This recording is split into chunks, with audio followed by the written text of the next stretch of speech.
देखिए अब हम स्टार्ट करते हैं। अब तक हमने फॉर्मूलाज पढ़े, अब हम उन पर क्वेश्चन करते हैं। तो फर्स्ट क्वेश्चन है, यदि x square minus 16x plus के इक्वल्स 0 के मूल बराबर हैं तो के का मान क्या होगा।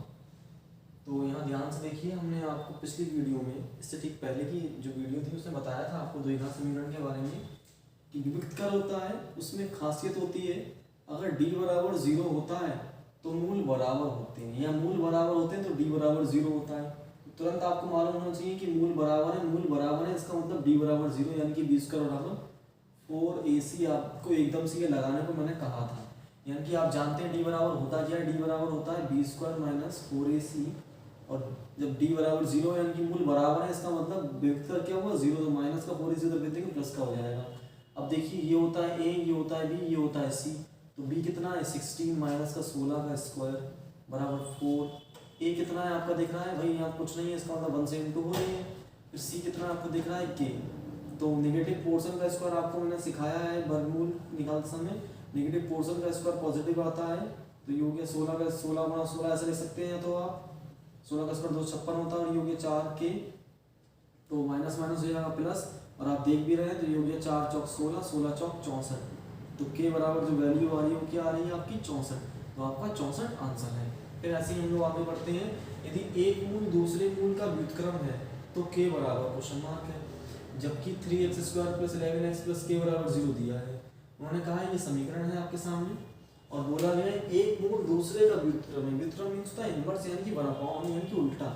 अगर मान लिया मैंने यहाँ पर एक मूल मेरा अल्फा, तो दूसरा क्या हो जाएगा बीटा, क्या हो जाएगा मेरा एक मूल दूसरे का व्युत्क्रम यानी कि 1/α है, यानी कि व्युत्क्रम का मतलब होता है उल्टा। अगर एक मूल मेरा अल्फा है तो दूसरा मूल क्या हो जाएगा उसका उल्टा 1/α। एक मूल मेरा 5 है, दूसरा मूल क्या हो जाएगा 1/5। एक मूल मेरा 15, दूसरा क्या हो जाएगा 1/15। तो इस प्रकार से आपको समझना चाहिए यहाँ पर। तो यही हम आगे लेके चलते हैं। तो देखिए आप जानते हैं इस तरह समीकरण है, मूलों का व्युत्क्रम ही है तो k का मान बताना है। तो एक तो रास्ता ये है कि आप विभक्त कर तो लगा नहीं सकते ऐसे भी, क्योंकि यहाँ प्रॉब्लम है ना, एक मूल दूसरे का व्युत्क्रम है, यहाँ पर ये कंडीशन नहीं थी कि बराबर है।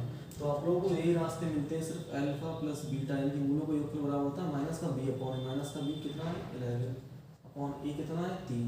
मूलों का योगफल लगा दीजिए, या गुणनफल भी लगा सकते हैं, इसमें कोई जबरदस्ती नहीं है। तो योगफल कितना है, अल्फा कितना है, अल्फा अल्फा ही है, बीटा कितना है 1/α बराबर माइनस का 11/3।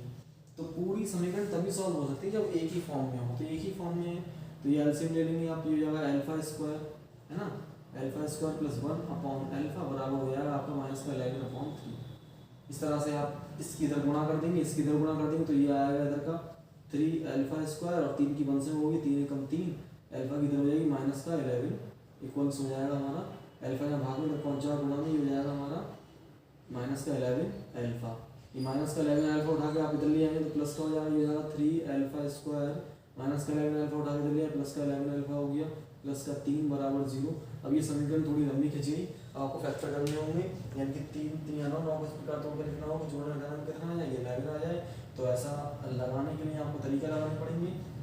अगर इससे आप बचना चाहते हैं, पर लंबा नहीं करना चाहते तो एक और शॉर्टकट था, वो क्या था, वो था डायरेक्ट आप लगाए थे अल्फा इंटू बीटा बराबर, यानी कि मूल गुणनफल बराबर होता है c अपॉन a।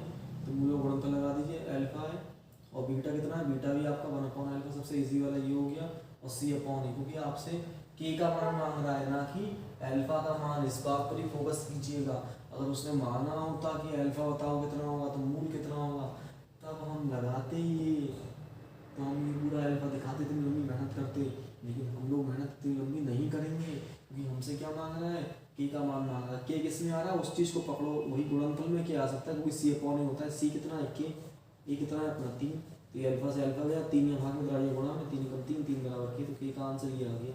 तो याद रखिएगा, मैंने आपको इसीलिए समझाना चाहा कि जो वैल्यू मांग रहा है सोचिए वो वैल्यू किस में आ रही है, सी अपॉन ए में, तुरंत हाथ हाथ लगा दिए गुणनफल, तो अपना आंसर क्या आ गया 3। तो 3 इसका राइट आंसर है।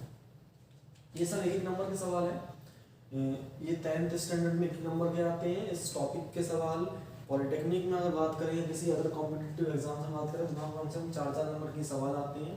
तो ये हालांकि पॉलिटेक्निक के सवाल है, लेकिन इस तरह के 10th क्लास में भी सवाल हैं, ये आपको ध्यान रखना है।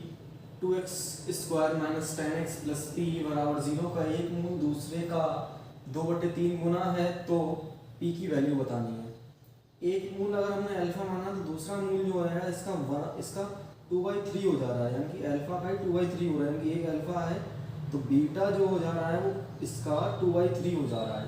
यानी कि एक मूल अगर मेरा 5 है तो दूसरा मूल क्या हो जाएगा इस 5 का कितना 2/3 गुना। अगर एक मूल मेरा 51 है तो ये क्या हो जाएगा उस 51 का 2/3 गुना। एक अल्फा है तो बीटा क्या हो जाएगा उसी अल्फा का 2/3 गुना। तो अगर हम आगे बढ़ें तो देखिएगा हमें ये वैल्यू निकालें तो हम लोग जानते हैं मूलों का योगफल क्या होता है अल्फा प्लस बीटा बराबर माइनस का b/a। तो यहाँ पर देखेंगे अल्फा कितना है अपना अल्फा ही है, बीटा कितना है एक ही फॉर्म में पूरा होना चाहिए, ये बात याद रखिए। बीटा को भी अल्फा बनाएंगे, बीटा है 2/3 अल्फा बराबर हो गया माइनस का b कितना है 10।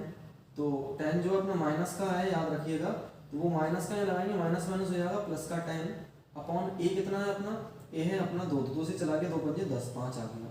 ये एलसीएम ले लेंगे, जाएगा 3 × 3 3 और ये हो जाएगा अपना 3 और ये हो गया अपना 2 5 अल्फा बटे 3 बराबर हो गया 5। तो 5 से 5 चला गया, 3 यहाँ भाग में इधर पहुँचे गुना में अल्फा बराबर आ गया आपका 3। अल्फा 3 है, इस 3 की वैल्यू अगर मैं यहाँ पुट कर दूँ तो देखिए ध्यान से बीटा मेरा क्या हो जाएगा, बीटा मेरा हो जाएगा 2/3। अल्फा कितना है 3 से 3 चला गया, बीटा आ गया मेरा 2। तो ध्यान से देखिए हमें पी की वैल्यू निकालें। सबसे बेस्ट तरीका क्या होता है, पी किस में आ रहा है गुणनफल में, तो अल्फा इंटू बीटा बराबर वही मूलों गुणनफल क्या होता है c/a। तो वही मूलों गुणनफल c/a होता है। तो अल्फा कितना है अपना 3, बीटा कितना आया अपना 2 बराबर c कितना है अपना p/a कितना है 2।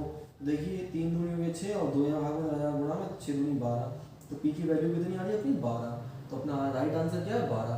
ये पॉलिटेक्निक 2013 में आया है सवाल। इस तरह के सवाल में आपने बहुत पढ़े होंगे और 10th स्टैंडर्ड में बेसिक्स सिखाने के लिए ज़रूरी होते हैं। फिलहाल आप तो कॉम्पिटिटिव एग्जाम देने जाएंगे तो आप लोगों के लिए अच्छी तरह से आना चाहिए। बहुत फास्टली कीजिएगा, इसमें रुकिएगा मत।